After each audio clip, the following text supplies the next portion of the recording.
આજે આપણે બોર્ડની પરીક્ષાની તૈયારી માટે વિજ્ઞાન વિષયમાં વિભાગ 1 ના સોલ્યુશન આપણે શીખી રહ્યા છીએ. મિત્રો, હવે બોર્ડની પરીક્ષાને ખૂબ જ ઓછા દિવસ બાકી છે અને સ્વાભાવિક છે કે તમને બધાને વિભાગ A માટે ખૂબ જ તકલીફ પડતી હશે, કારણ કે વિભાગ A 24 માર્ક્સનો મિત્રો પૂછાય છે અને આ એક જ વિભાગ એવો છે કે જેમાં તમારી એક નાની ભૂલ અને માર્ક્સ કપાશે અને એની અસર રિઝલ્ટ ઉપર પડવાની છે. પણ મિત્રો, આપણે 24 માંથી પૂરેપૂરા 24 લેવા છે અને એના માટે તમારે જેમ બને એમ ગણિત, વિજ્ઞાન અને સમાજની અંદર બને એટલા પેપરોમાં વિભાગ A ના સોલ્યુશન તમે ખાસ કરજો. અને સમાજ વિદ્યાના આપણે કુલ 10 પેપરો દેવ સત્ય પેપર સેટના ઓલરેડી અપલોડ કરેલા છે અને તમે બધાએ જોયા હશે. જો ન જોયા હોય તો વિભાગ A ખાસ જોઈ લેજો. સાથે સાથે ગાલા એસાઇનમેન્ટના કુલ 5 પ્રશ્નપત્રો અને દેવ સત્ય પેપર સેટના કુલ આપણે 10 વિજ્ઞાનના પ્રશ્નપત્રો એમ કરીને 15 પેપરો સોલ્વ કરવાના છે. આજે આપણે દેવ સત્ય પેપર સેટનું 6થું પ્રશ્નપત્ર આવી ચૂક્યા છીએ. તો ચાલો શીખીએ આપણે. એમાં પહેલું હશે વિકલ્પો. હવે પહેલો વિકલ્પ તમારો પ્રશ્નપત્ર એટલે કે પાઠ 5 માંથી પૂછાશે. આધુનિક આવર્ત કોષ્ટકને લગતો હશે કે આધુનિક આવર્ત કોષ્ટક માટેનો આધુનિક આવર્ત નિયમ સમજો જરા. કયો નિયમ કીધો છે આપણને? આધુનિક આવર્ત નિયમ. કયા વૈજ્ઞાનિકે રજૂ કર્યો? અને એમાં આપણને 4 વૈજ્ઞાનિકો આપેલા છે: મેન્ડેલિવ, ડોબ્રેનર, ન્યુલેન્ડ અને હેનરી મોસેલ. અહીંયા તમે ગુંચવાઈ ન જતા, કારણ કે દરેક વૈજ્ઞાનિકે અલગ અલગ નિયમ આપેલા છે અને એ તમારે ખાસ તૈયાર કરી દેવાના. તો આધુનિક આવર્ત નિયમ છે ને એ હેનરી મોસેલે આપેલો છે અને માટે વિકલ્પ D એ આપણો સાચો જવાબ થશે. ત્યાર પછી બીજા નંબરમાં જોઈએ અને એ તમારો ફિઝિક્સને લગતો હશે કે વાતાવરણને લીધે કયા રંગના પ્રકાશનું સૌથી વધારે પ્રકિરણન કીધું છે. સમજો જરા. અત્યાર સુધીના પેપરોની અંદર વક્રીભવન, વિચલન, વેગ આવું પૂછાતું હતું જાની વાલી પીનારા માટે, પરંતુ અહીંયા તમને વિચલન કે વેગ નથી પૂછ્યું પણ પ્રકિરણન પૂછ્યું છે કે વાતાવરણને લીધે કયા રંગના પ્રકાશનું સૌથી વધારે પ્રકિરણન થાય છે. તો યાદ રાખજો, એમાં અહીંયા ગુંચવાઈ ના જતા. તો વિકલ્પ A વાદળી રંગ છે એનું પ્રકિરણન વધારે થાય છે. ત્રીજા નંબરમાં આ રીતે તમને એક વિકલ્પ એવો પૂછાશે કે જેમાં જોડકા આપેલા હશે. જો અહીંયા વિભાગ A અને વિભાગ B આપેલા છે, એમાં 4 છે અને આ બાજુ P Q R S આપેલા છે. હવે તમારે આના આન્સર કેવી રીતે આપવાના? તો એની શોર્ટ ટ્રીક હું તમને બતાવું છું. નીચે અત્યારે જોવાની જરૂર નથી, કારણ કે નીચે તમને વિકલ્પો આપેલા છે. અહીંયા કુલ A B C D 4 વિકલ્પો આપણી પાસે ઓલરેડી છે. તો હવે તમારે શું કરવાનું? અહીંયા જોવાનું અંડપિંડ. હવે અંડપિંડમાં મોટાભાગે આપણે બધા જાણીએ છીએ કે શુક્રકોષ વડે અંડકોષનું ફલન, જાતીય સમાગમ દરમિયાન શુક્રકોષો તેમાં દાખલ થાય, અંડકોષો ઉત્પન્ન કરે અને ફલિત અંડકોષની વૃદ્ધિ અને ગર્ભ વિકાસ. તો હવે અંડપિંડ છે, બરોબર? તો એની અંદર આપણે બધા જાણીએ છીએ કે આ અંડપિંડે શું કામ કરે? તો અંડકોષો ઉત્પન્ન કરે. માદામાં અંડપિંડ આવેલું હોય, સ્ત્રીમાં અંડપિંડ હોય, તો એ અંડકોષોનું ઉત્પાદન કરે. એટલે આ અંડપિંડ ની સામે શું આવશે? તમારે R. તો અહીંયા તમારે શું કરવાનું? પહેલા R લખી કાઢવાનું, બરોબર? પછી અંડવાહિની. હવે અંડવાહિનીમાં આપણે જાણીએ છીએ શું આવશે? તો અંડવાહિની આપણે સ્ત્રીનું પ્રજનન તંત્ર એ આપણે આકૃતિ તૈયાર કરેલી છે, એટલે આપણા માઇન્ડમાં એ આખી આવેલી છે. તો અંડવાહિનીમાં અંડકોષ અને શુક્રકોષ બંનેનું ફલન થાય, એકબીજા સાથે જોડાણ થઈ જાય. તો આમાંથી કયું આવશે? શુક્રકોષ વડે અંડકોષનું ફલન એ ક્યાં થાય? અંડવાહિનીમાં થાય. એટલે અહીંયા જવાબ આવશે P.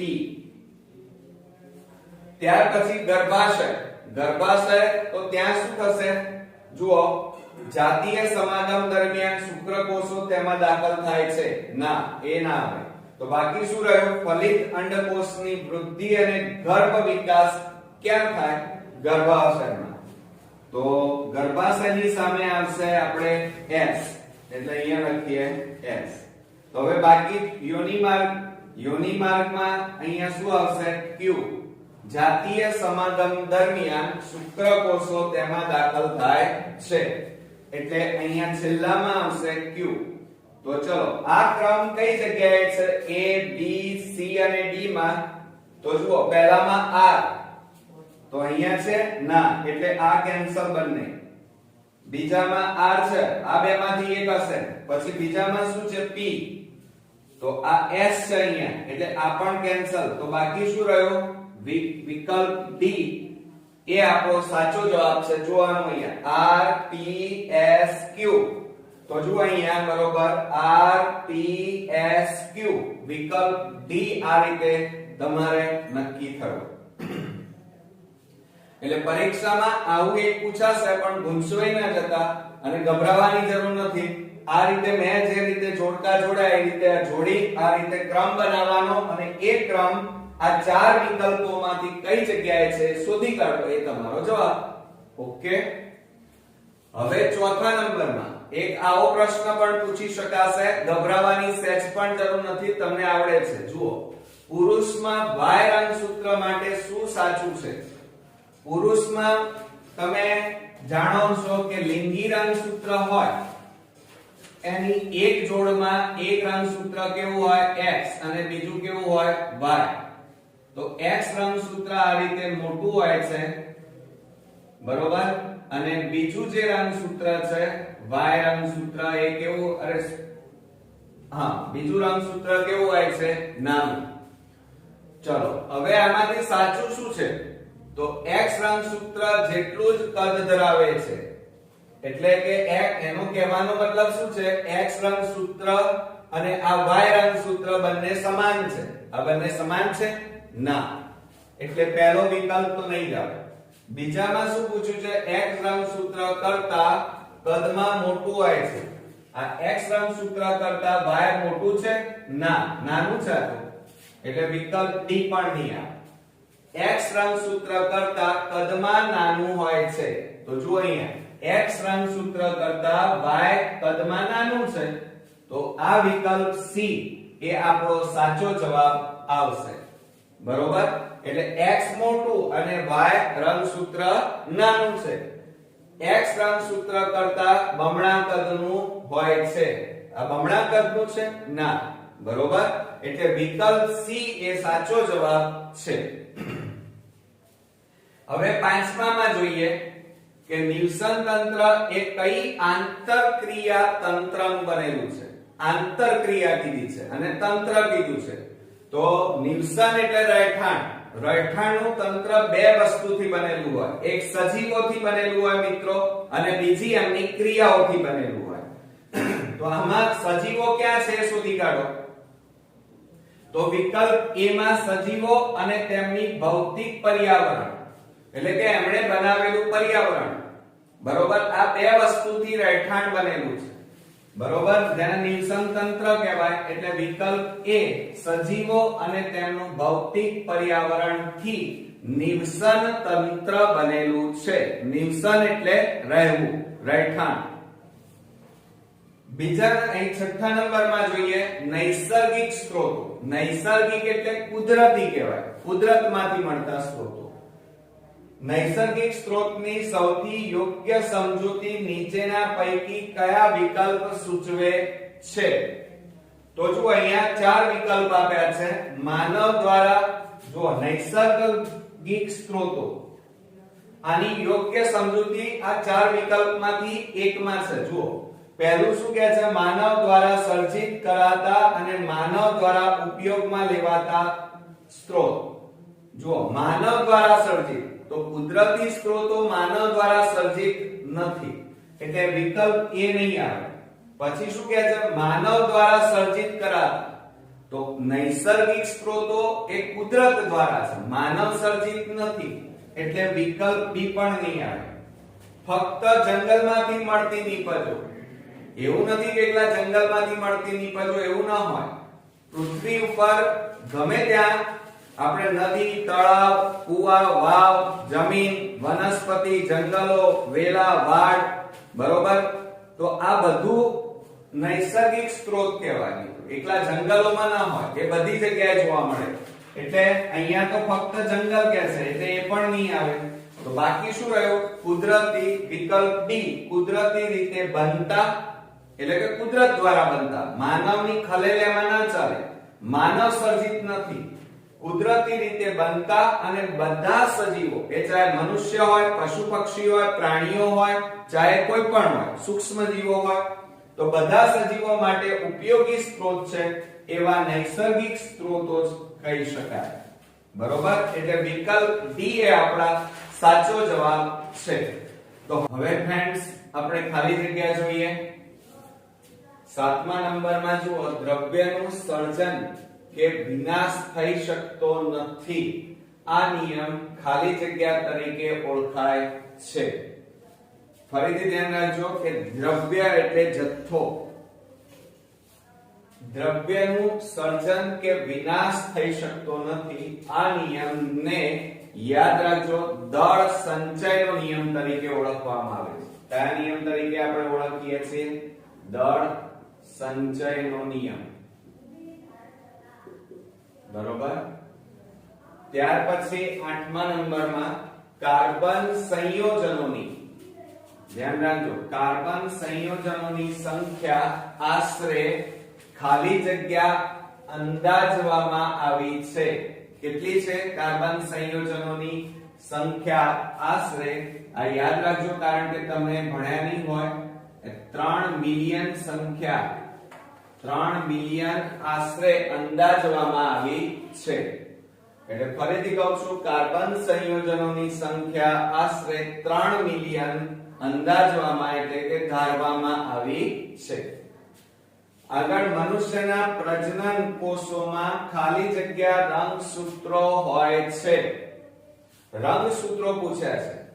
હવે એમાં તમે આવું પણ લખી શકો, એક તો 23 જોડ લખી શકો, બરોબર? અથવા તો એમ ન લખો તો 46 રંગસૂત્રો પણ લખી શકો, બરોબર?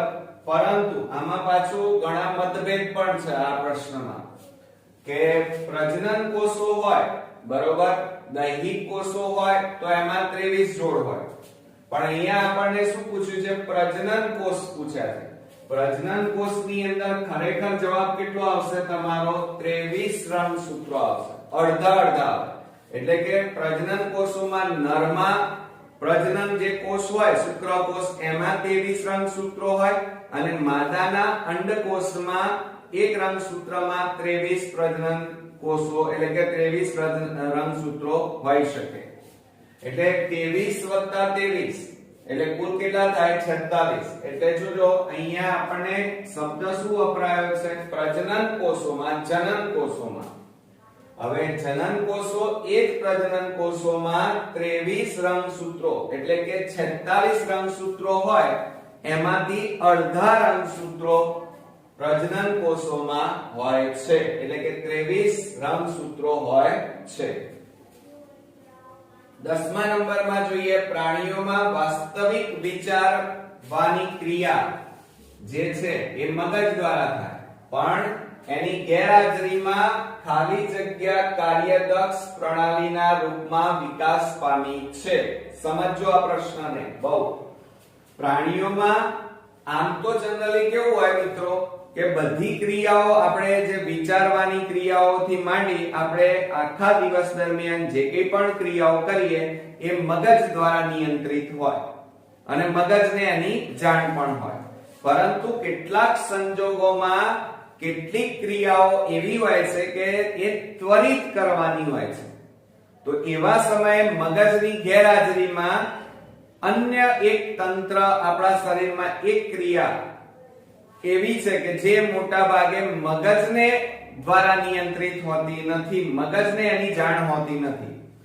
તો અહીંયા શું કહે છે જુઓ, પ્રાણીઓમાં વાસ્તવિક વિચારવાની ક્રિયાની એટલે કે મગજની ક્રિયા જ્યારે ગેરહાજરીમાં ખાલી જગ્યા કાર્યદક્ષ પ્રણાલીના રૂપમાં વિકાસ પામી છે. તો આપણે બધા જાણીએ છીએ કે આપણે ભણ્યા પણ છીએ કે દાખલા તરીકે ગરમ તપેલી તમે પકડી લો તો તમે તરત એને છોડી દો છો, પગમાં કાંટો વાગે તો તરત પગ ઊંચો થઈ જાય છે, બરોબર, આંખમાં તીવ્ર પ્રકાશ પડે તો આંખ બંધ થઈ જાય છે. આ બધી ક્રિયાઓનું સંચાલન કોણ દ્વારા થાય છે? મગજ દ્વારા નથી થતું, પરંતુ પરાવર્તી કમાન દ્વારા થાય છે. એટલે અહીંયા મોટા ભાગે પરાવર્તી કમાન આવશે અને આ પરાવર્તી કમાન દ્વારા કઈ ક્રિયા થાય છે? પરાવર્તી ક્રિયા. ઓકે, 11મા નંબરમાં જોઈએ, હાઇડ્રો પાવર પ્લાન્ટમાં ઊંચેથી પડતા પાણીની ખાલી જગ્યાનું વિદ્યુત ઉર્જામાં રૂપાંતર થાય છે. તો જુઓ, દાખલા તરીકે આ ડેમ છે, બરોબર, આ ડેમ, અહીંયા બધું પાણી છે. આ પાણી અત્યારે એક બાજુ સ્થિર છે, એટલે સ્થિર પાણીમાં કઈ ઉર્જા હોય? સ્થિતિ ઉર્જા હોય. કઈ ઉર્જા હોય? સ્થિતિ ઉર્જા.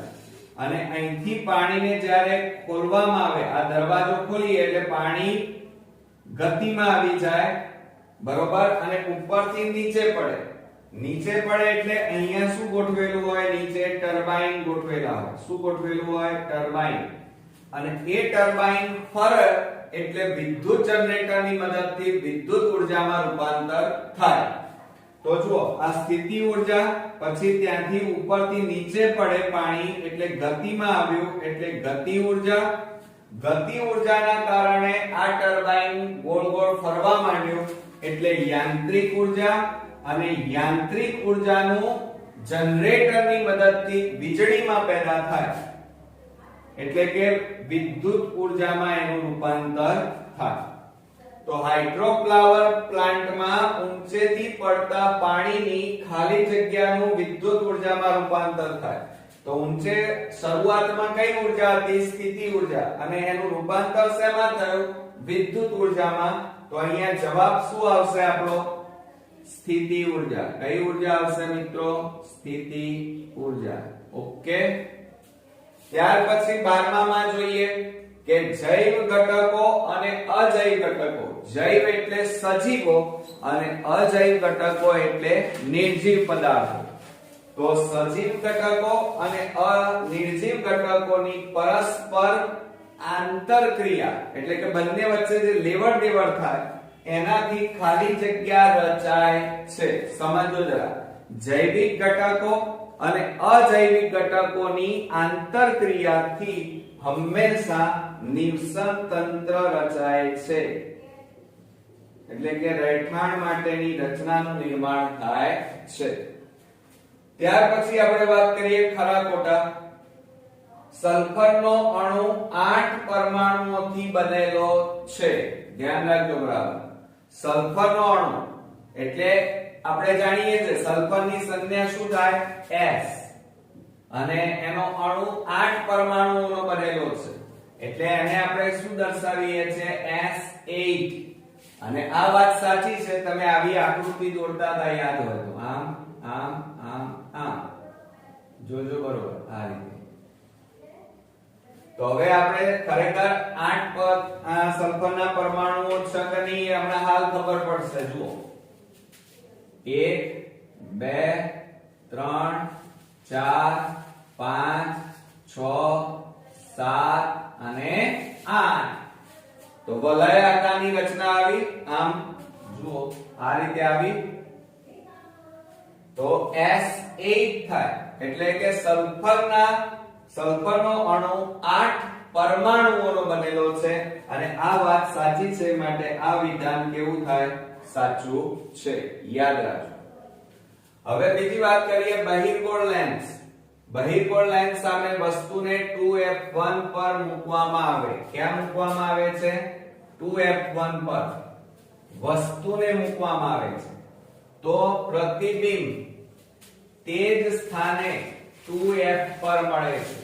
તો મિત્રો તમે આ બહિર્ગોળ લેન્સની આકૃતિઓ તમે તૈયાર કરી હશે. આપણે અહીંયા દોરીએ, જુઓ હું તમને સમજાવું.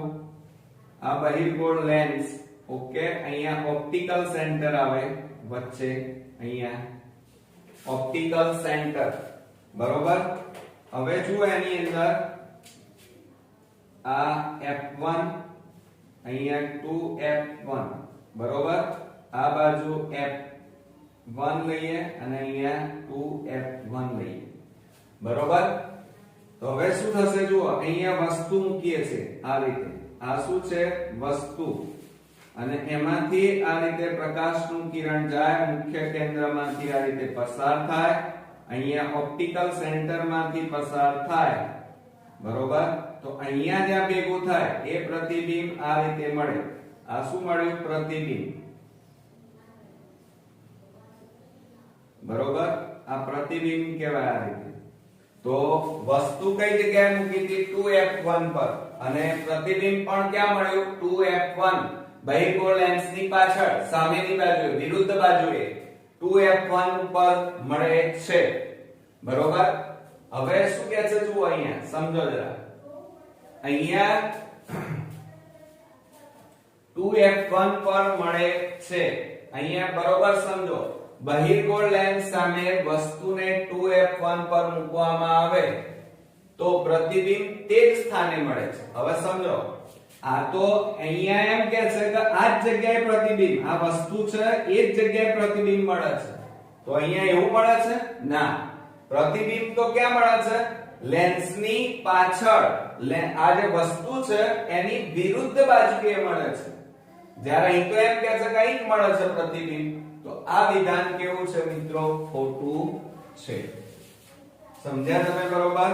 એટલે ધ્યાન રાખજો, તમે તેમ એમને આમ ભરાઈ પડીએ, સમજવાનું પણ અહીંયા આટલા શબ્દમાં છે, તે જ સ્થાને મળે છે એમ કહે છે, અહીંયા જ મળે છે. વાસ્તવમાં એવું નથી. ક્યાં મળે છે, લેન્સની વસ્તુની વિરુદ્ધ બાજુએ મળે છે. એટલે આ વિધાન આપણું કેવું બનશે, ખોટું.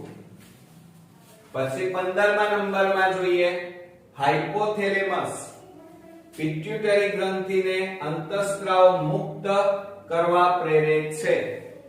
તો આ વાત સાચી છે મિત્રો, કારણ કે દરેક અંતઃસ્ત્રાવ કયા સમયે કયા અંતઃસ્ત્રાવને મુક્ત કરવો એની આદેશ આપવાનું કામ કોણ કરે છે, હાઇપોથેલેમસ નામની ગ્રંથિ. એ કોને, તો રિલીઝિંગ હોર્મોન્સ એટલે કે RH નામનો અંતઃસ્ત્રાવ મોકલે છે, જેને રિલીઝિંગ હોર્મોન્સ કહેવાય. રિલીઝિંગ એટલે રિલીઝ કરવું, મુક્ત કરવું. અને એ આદેશ કોને આપે છે, પિટ્યુટરી ગ્રંથિના. અને પિટ્યુટરી ગ્રંથિ પછી ત્યાર પછીની અન્ય ગ્રંથિઓને ઉત્તેજિત કરી અને જે તે અંતઃસ્ત્રાવ ચોક્કસ સમય મુક્ત કરાવે છે. તો આ વાત સાચી છે, માટે આ વિધાન કેવું બનશે આપણું, સાચું. 16મા નંબરમાં જોઈએ, મેન્ડલે સૂચવેલા કારકો. હવે કારકો છે, જોનો શબ્દ આ યાદ રાખજો, આને જીનેટિક શાસ્ત્ર કહેવાય, જનીન વિદ્યા.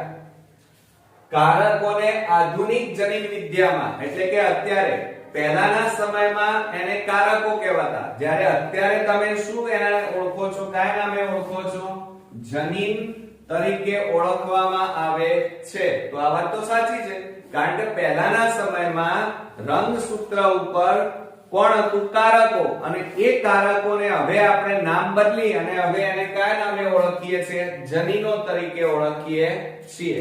તો આ વિધાન પણ આપણું કેવું બનશે, સાચું. એટલે કારકો એ જ જનીન અને જનીન એ જ કારકો. ઓકે, તો આ હતા આપણા ખરા ખોટા. હવે આપણે પ્રશ્નોના જવાબ જોવાના છે. પહેલો પ્રશ્નનો આપણો જવાબ અહીંયા પ્રશ્ન છે, અષ્ટકના સિદ્ધાંતની તુલના કોની સાથે કરી હતી. ધ્યાન રાખજો, મોસ્ટ આઈએમપી છે. અષ્ટકના સિદ્ધાંતની તુલના કોની સાથે કરી હતી. તો અષ્ટકના સિદ્ધાંતની તુલના સંગીતની જે સુરાવલી છે, કોની સાથે, તો સંગીતની સુરાવલી સાથે તુલના કરવામાં આવી હતી. તુલના કરવામાં આવી હતી. હવે તમને એમ થાય સાહેબ સંગીતની સુરાવલી એટલે શું? તો સા રે ગા મા પ ધ ની સા. આ સંગીતની સુરાવલી છે. એ સુરાવલી સાથે અષ્ટકના સિદ્ધાંતને સરખાવવામાં આવ્યા છે. ત્યાર પછી 18મા નંબરમાં જોઈએ વાહકના બે છેડા વચ્ચેના વિદ્યુત સ્થિતિમાન. ધ્યાન રાખજો, વિદ્યુત સ્થિતિમાનનો તફાવત કીધું છે. સમજો, ટૂંકા પ્રશ્નો હોય, ખરા ખોટા હોય, વિકલ્પો હોય, એમાં ખાસ વસ્તુ તમારે કઈ સમજવાની છે? શબ્દો. એમાં કયું વસ્તુ માંગી છે એ તમને ખાસ ખ્યાલ હોવો જોઈએ. એકદમ તૂટી નહીં પડવાનું, પ્રશ્નને બરોબર સમજવાનો. વિદ્યુત સ્થિતિમાનનો તફાવત જાળવી રાખવામાં મદદ કરતા ઉપકરણ એટલે કે સાધનનું નામ જણાવો. તો વિદ્યુત સ્થિતિમાનનો તફાવત જાળવી રાખવા માટે શું વપરાય છે? વોલ્ટમીટર. શું વપરાય છે? વોલ્ટમીટર. બરોબર મિત્રો? ત્યાર પછી સૂર્યની અંદાજિત ઉંમર કેટલી છે? જુઓ, આ પ્રશ્ન ઘણી વખતે પૂછાયેલો છે. સૂર્યની અંદાજિત ઉંમર 5 અબજ વર્ષ છે આશરે, અને હજી બીજા 5 અબજ વર્ષ આપણો સૂર્ય જીવવાનો છે. એ એની ઉંમર છે. હવે 20મા નંબરનો પ્રશ્ન જોઈએ ઓઝોન. ઓઝોન એટલે O3. ઓઝોન સ્તરનું વિઘટન એટલે શું? વિઘટન એટલે ઓગળવું. જેમ બરફ ઓગળે એમ ઓઝોનનું પડ પણ ઓગળી રહ્યું છે. તો ધ્યાન રાખજો કે વાતાવરણમાં ઓઝોનની માત્રામાં એનું પ્રમાણ છે, એ પ્રમાણમાં ઝડપથી થતા ઘટાડાની ઘટનાને ઓઝોન સ્તરનું વિઘટન કહે છે. ફરીથી સમજો, મોસ્ટ ઇમ્પોર્ટન્ટ છે. વાતાવરણમાં ઓઝોનની માત્રામાં ઝડપથી થતા ઘટાડાની ઘટનાને ઓઝોન સ્તરનું વિઘટન કહે છે. બરોબર મિત્રો? તો હવે મિત્રો આપણે 22મા નંબરનો પ્રશ્ન જોઈએ. NGO. આવું નામ તમે ટીવી ની અંદર, સમાચાર ન્યૂઝ ની અંદર જોયા હશે કે NGO નું પૂરું નામ લખો. ઘણીવાર કોઈ જગ્યાએ અન્યાય થતો હોય, બરોબર, તો અલગ અલગ જગ્યાએ અલગ અલગ NGO કામ કરતા હોય છે. હવે આ NGO નું પૂરું નામ લખો. તો NGO નું પૂરું નામ શું થાય મિત્રો? ધ્યાન રાખજો, non government organisation. Non government organisation એટલે કે બિન સરકારી સંગઠનો. શું? બિન સરકારી સંગઠનો, જે સ્ત્રીઓ માટે, પુરુષો માટે, વેપારીઓ માટે, બીજા અન્ય ઘણા બધા એવા કામો છે કે જેના માટે આવા બિન સરકારી સંગઠનો સેવાનું કાર્ય કરતા હોય છે. તો આ NGOs નું પૂરું નામ છે નોન ગવર્નમેન્ટ ઓર્ગેનાઇઝેશન. બરોબર? આ યાદ રાખજો.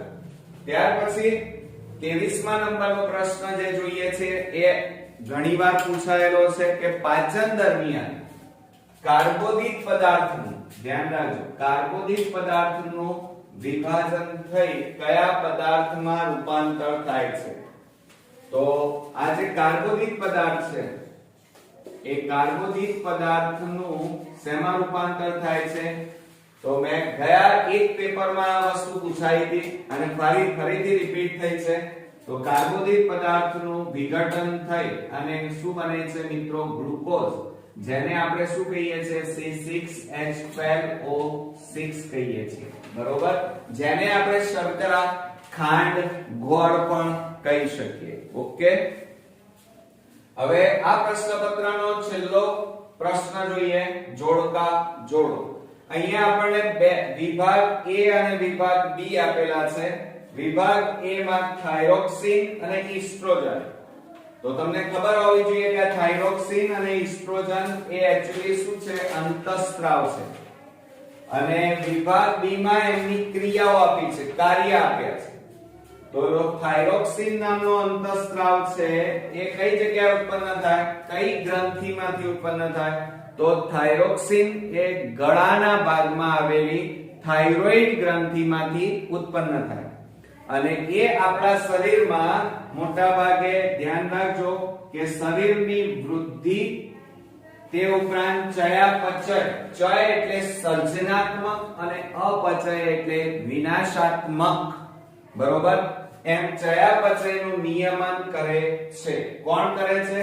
કોના દ્વારા થાય છે? થાઇરોક્સિન નામના અંતઃસ્ત્રાવ દ્વારા શરીરની વૃદ્ધિ અને ચયાપચયની ક્રિયાઓનું નિયમન થાય છે. ત્યાર પછી વાત કરીએ ઈસ્ટ્રોજન. ઈસ્ટ્રોજન એ માદા જાતીય અંતઃસ્ત્રાવ છે અને મોટા ભાગે આ ઈસ્ટ્રોજન એ અંડપિંડમાંથી ઉત્પન્ન થાય છે અને માદા જાતીય અંતઃસ્ત્રાવ છે. તો આ ઈસ્ટ્રોજન એ માસિક એટલે કે એમસી પીરિયડ અથવા ઋતુ ચક્ર જેને આપણે કહીએ છીએ એ માસિક ચક્રનું નિયમન કરવાનું, દર માસે ચોક્કસ તારીખે માસિક લાવવામાં એ સમયગાળો જાળવવાનું કામ આ ઈસ્ટ્રોજન નામનો અંતઃસ્ત્રાવ કરે છે.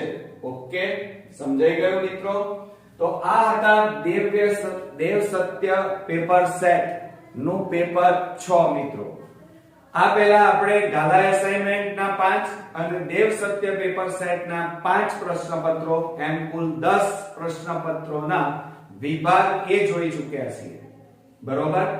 અને મિત્રો હવે પછી નેક્સ્ટ વિડિયોમાં પેપર 7 જોઈશું.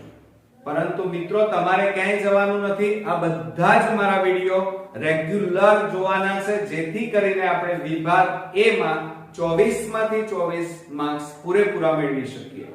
તો નેક્સ્ટ વિડિયોમાં ફરી મળીએ, ત્યાં સુધી ગુડ નાઈટ મિત્રો.